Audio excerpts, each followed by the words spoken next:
पहला सवाल, दुनिया के किस मुल्क में गाली गलौज पर 5 साल की सजा है?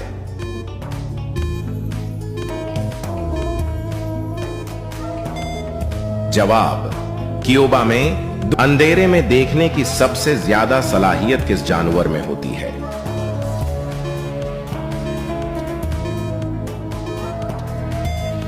जवाब, चीता में। वो कौन सा शहर है जो आधा यूरोप और आधा एशिया में है?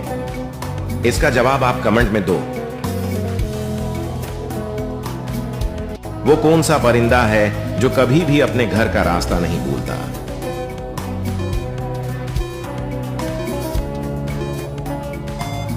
जवाब, कबूतर। किस मुल्क के लोग सबसे ज्यादा किताबें पढ़ते हैं?